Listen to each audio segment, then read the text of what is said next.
heard here from several of the charging companies today, some of the leaders, Coulomb, Better Place, certainly AeroVironment's going to be out there with Nissan. They've been chosen.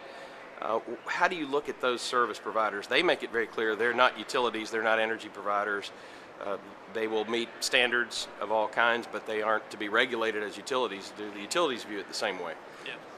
We're talking with all the infrastructure companies, because what we see as Duke Energy, we see ourselves as providing infrastructure services to our customers. If you buy a Chevy Volt or Nissan Leaf later this year and you want a level 2 charger at home, we see that as a service that we can provide. Directly. And how can we turn this one large purchase and the headaches that come with that into a seamless, for a flat monthly fee or whatever, we'll handle it for you. And then how about out of home?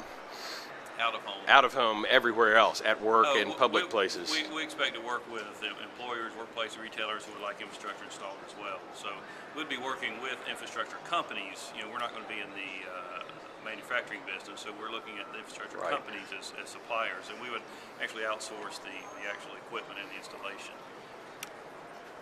The billing would ultimately come back through a customer's account, but there could be a third party who's in there providing it, just like credit card and debit card and banks do. Well, the billing is interesting, and there's different roaming models, and what we're trying to make sure people do is don't mandate any models and let the market decide what's of value.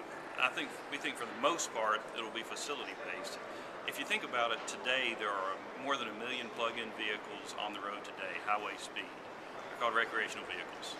They drive around in the evening, they plug in at campgrounds. Nobody thinks, well, we need to charge that electricity back to your home bill. People would look at you funny if you did that.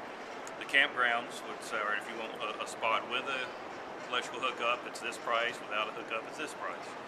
So we expect, that is a model that we think makes sense for a parking deck owner, for example. If you want a spot with a charging station, it's a certain amount per month. So it's not really metered back to the actual vehicle. More of a service. It's an estimated price. Well, the energy is still by whatever facility is providing that. Mm-hmm. Just like as you go to a hotel room, you're using energy for hot water, you're using it for TV and lights.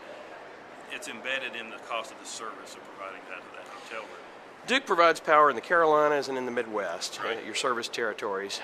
Is there anything about your service territories that gives you the ability for some unique experiments in this market-based approach of innovation, trying different models? Is there anything unique to Duke's area? Yes, in the Midwest, especially in our Indiana territory, the Midwest is automobile country. And actually Indiana is where a lot of the engineering expertise around plug-in vehicles. That's where the battery and the powertrain for the EV1 was developed right outside Indianapolis. So we're working with industry partners and government collaboration in Indiana to do some early trials. In the Carolinas, the demographics are great for early adoption of vehicles, and work with auto companies to bring industry there. We have industry collaboration with North Carolina State, Clemson University. There's a lot of activity in the Carolinas as well. So we do see this as important to our territories in the Southeast and in the Midwest. Have you done any survey work on demographics? Is there any data already to back up who these early adopters are likely to be?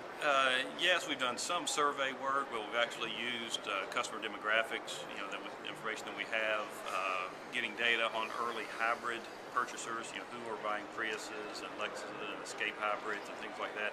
That's kind of a proxy that really probably the best you can do right now.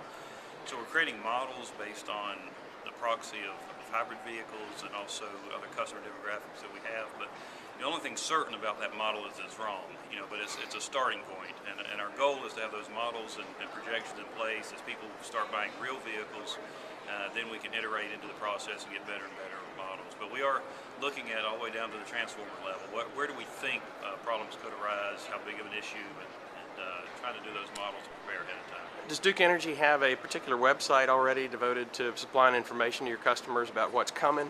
Yes, at dukeenergy.com. I believe it's /plugin. I can't remember, but if you we'll post it and we'll post it right. Okay. Mike, thanks for your time. Thanks for your leadership in EDTA. Thanks for being with us this morning. Okay, thank you.